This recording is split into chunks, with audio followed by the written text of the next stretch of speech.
In 2020, I let Alex from Spage do some laps in the car to help diagnose what was wrong. He knew it was bad, but not this bad. Him not expecting the torque steer gives a good example of how bad it really was.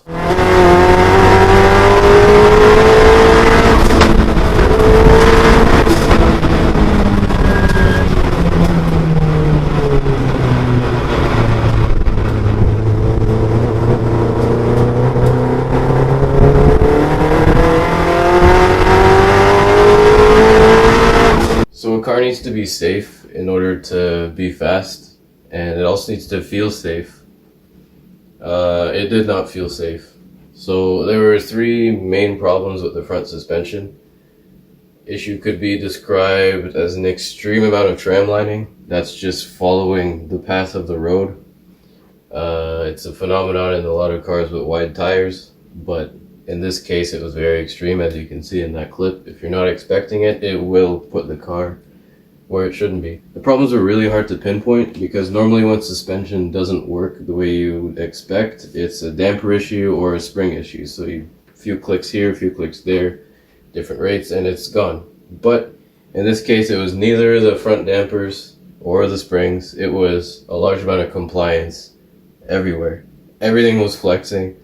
The wheels weren't staying where they should or pointed the way they should. So it really needed some sort of intervention in that regard. It couldn't just simply be fixed by putting in a different brand of coilovers or something. It was complicated, and most people give up at this point and throw the car out and build another chassis, but I don't. The OEM components are basically designed for comfort, cruising down the road with one hand, and quietness, just cruising, sipping Starbucks.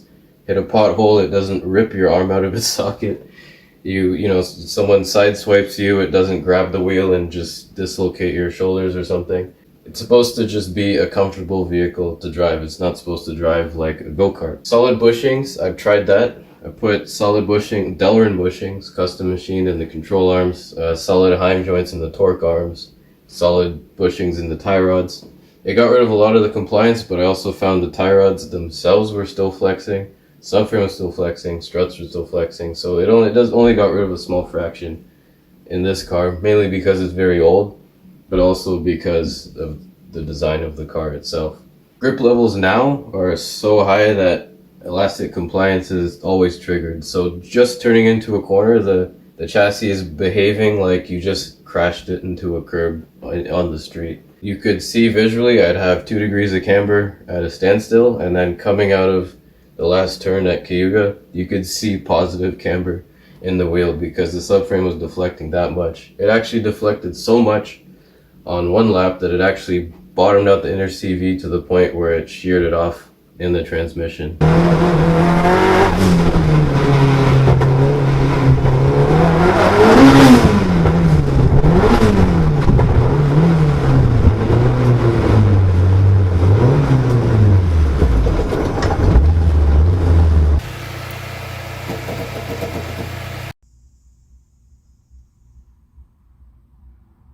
These three problems, they seem simple to fix, make it stronger, but it took a lot of thought to actually do it and execute it within a winter, and to actually design it all, get the stuff machined, fabricate it, have it actually work and on the car and have the car driving. To do that in a winter, it was just impossible to film all of it. That's why I'm doing this Engineering Explained style of video. And I think it's the best way to address it, and I think you can learn something from it. So the strut setup on Saab looks something like this. Excuse my drawing, that's where the wheel bearing goes. That's the strut, and it comes across, and then something like that. And then basically you have this tube where the shock goes. So it's like a cartridge style setup. A lot of old Porsches are like this. It's got a Bilstein or whatever insert that goes in here. So basically you have, I'm just going to simplify it to just 2 layers just to make it easy. So here we have our outer tube, and then we have our actual shock body. So if you didn't know, this is a monotube setup, so your threads are up here, the top hat is here, then the nut goes up here. So then that's basically your shock body, and then the rod is actually inverted. And this is great because it gives a lot of support in the, I guess you could say, in the camber direction. So there's bushings here, bushings here. The problem with this is when these wear out, and they wear out fairly quickly, these bushings, you get a ton of play in this area. So you get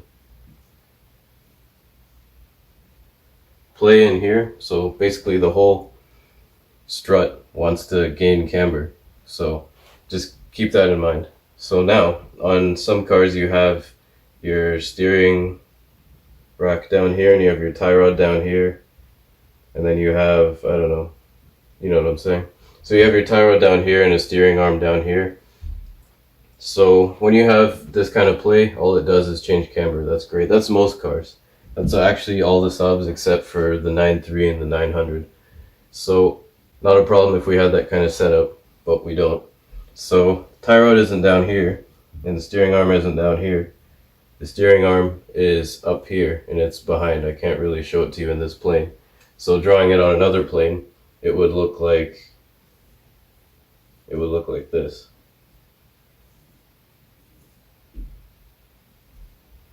So that's our tie rod end right there. So take this, rotate it that way, and then this is what the steering arm looks like. So this is what's taking the strut and rotating it, right? So on this plane, we're taking and rotating like this. So the problem here is if you have your tie rod end up here, and then you also have play in this spot, when this whole thing pivots because of the play in the strut, then you actually get a toe change because the tie rod's trying to hold it straight, and then the actual pivot point on the steering axis is changing. So okay, that's bad. So how do we fix this? So one consideration was to get rid of all this and then add like a control arm at the top and just do a double wishbone setup. Been thinking about doing that for a long time. I know these angles are wrong, but that really isn't feasible.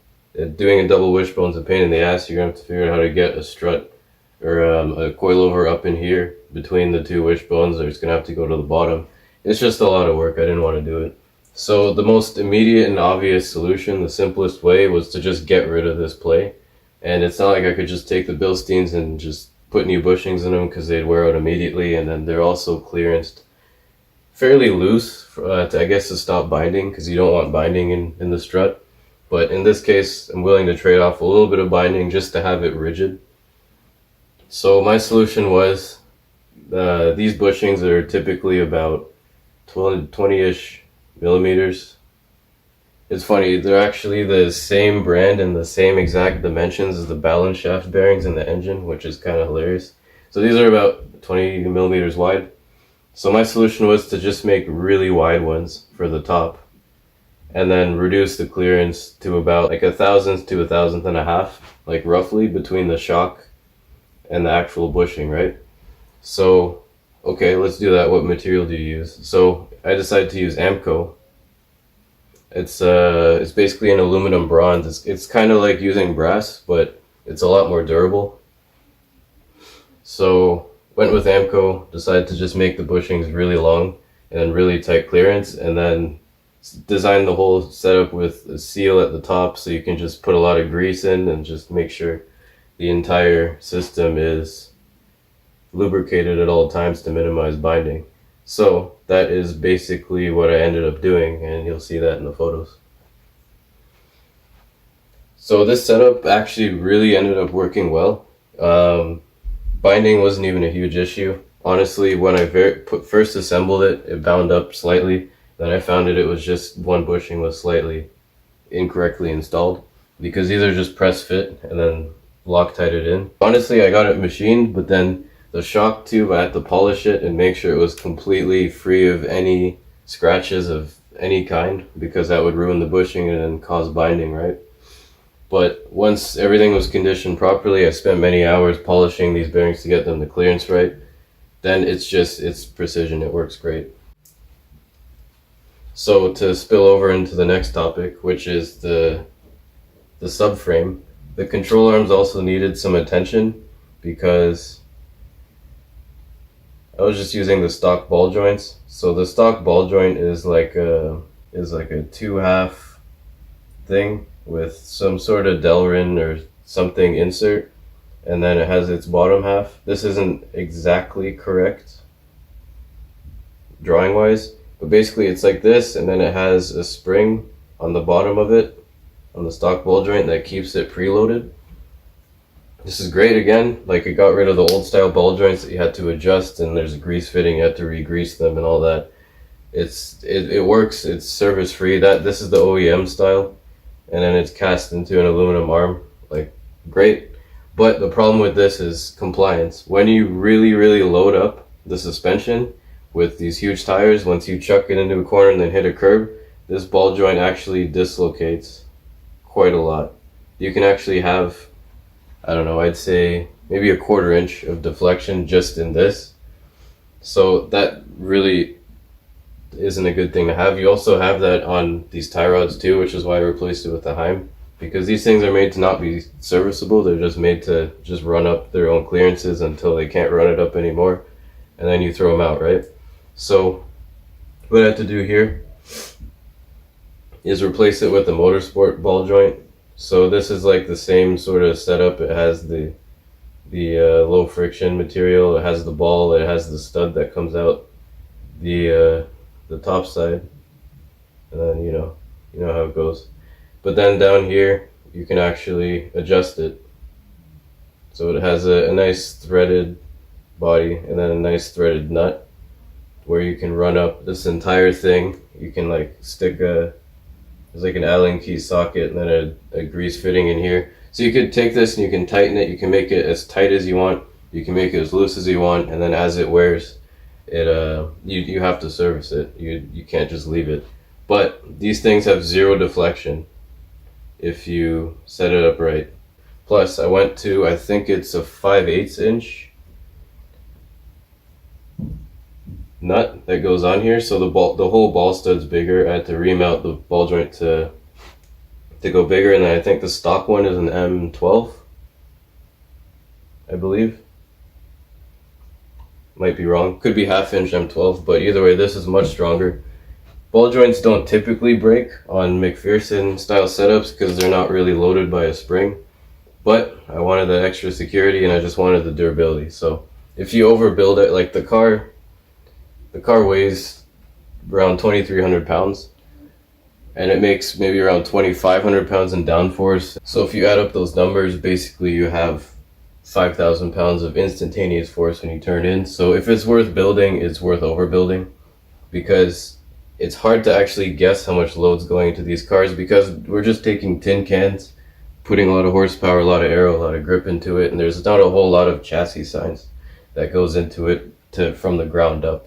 So the subframe on these Saabs are literally identical with the Vauxhall Cavalier, which is kind of not really the raciest car you could share routes with. So basically this is how the subframe is roughly shaped. Transmission mounts, we're looking at it from the bottom. Transmission mounts would go like here, and then subframe bolts into the chassis here, and here. So then these front points really don't do much. They mount to the rad support. They don't really provide much into chassis strength once you cut the front of the car off like I did. So these were still there, just holding up that little tube structure that holds the radiator, intercooler, oil cooler setup together. So what we have is a subframe like this, and it's all spot welded together. It's really flexible. You can just take it off the car and just bend it.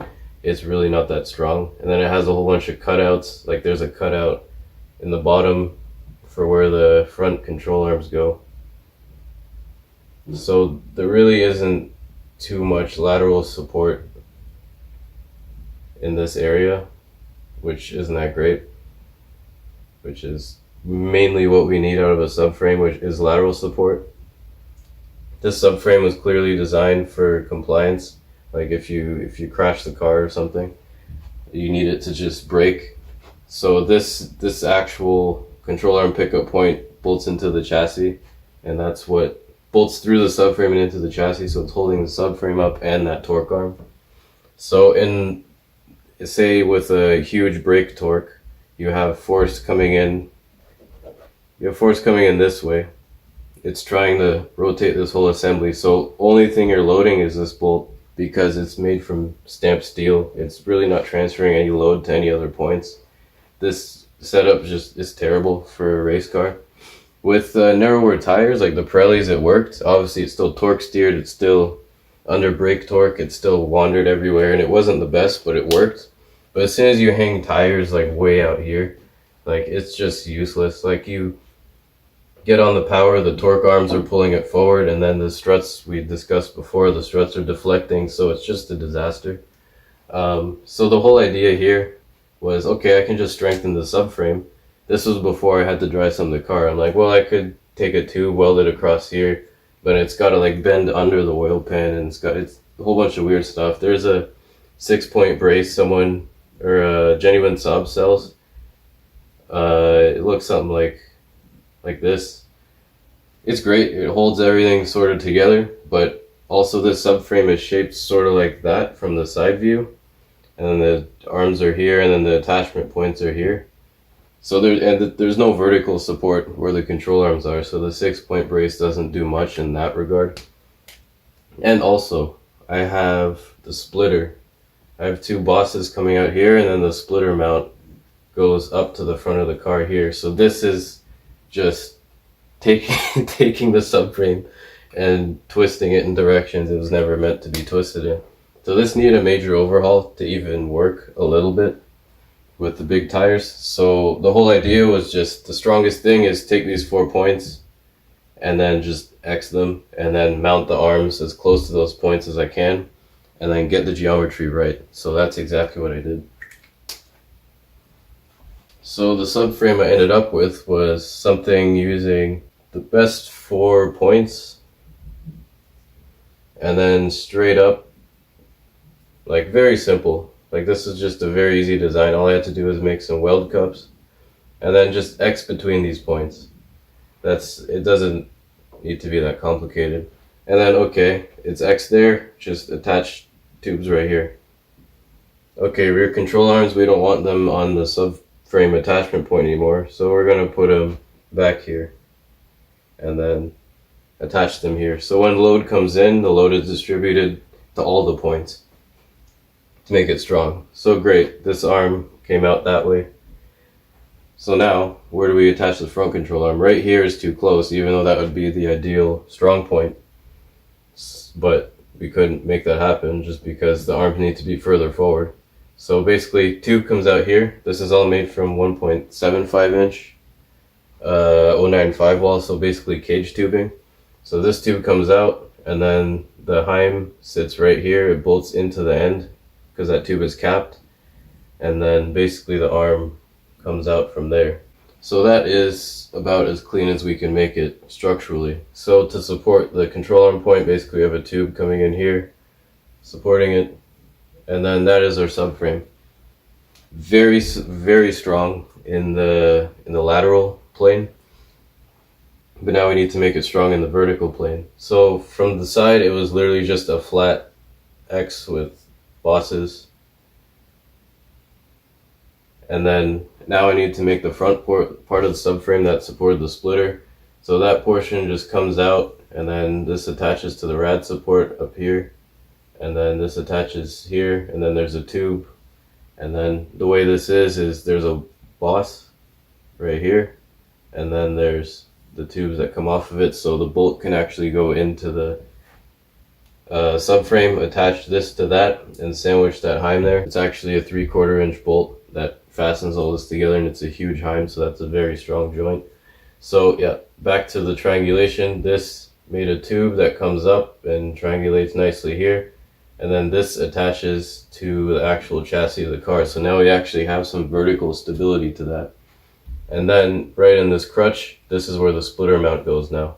So if you would imagine these tubes coming up here, there's a tube going all the way across, and then the splitter mount goes in here. If you're following me so far, great. Hopefully you're learning something. But anyway, that is how the subframe had to come together, and it works. Thankfully, it is strong. So similar to the EP3, the steering rack is mounted high. It's got a similar setup. So yeah, basically that's how that's set up. You have your steering wheel and column coming in here. 2 tie rods connected here, but what's in here is a linear guide that actually stops this from rocking, stops the shaft from twisting and rocking up and down. So this is so necessary for steering stability, but no one really changes these parts in these Saabs because they probably don't even know it's there. I didn't know it was there until it started causing me problems, right? Not driving straight. So my solution here was to actually just remake this in Delrin, make the clearance a lot tighter, same principle as the struts.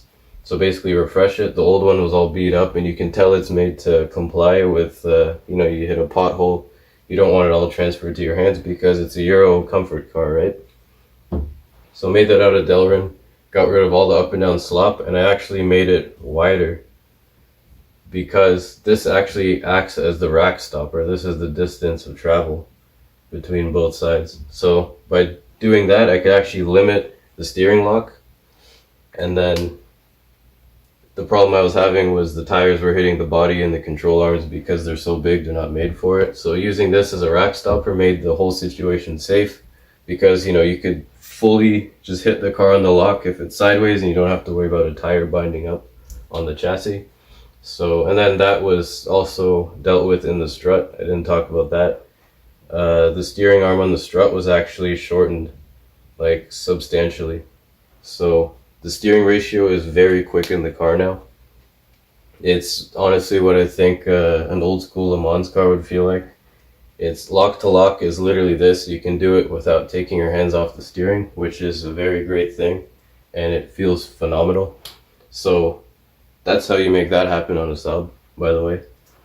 So with all this, the steering rack has no play up and down, and then the tie rods that come off of it, I have Delrin bushings in those. I might actually change that setup and go to a Heim in the future, but it's working now, so I'm gonna leave it.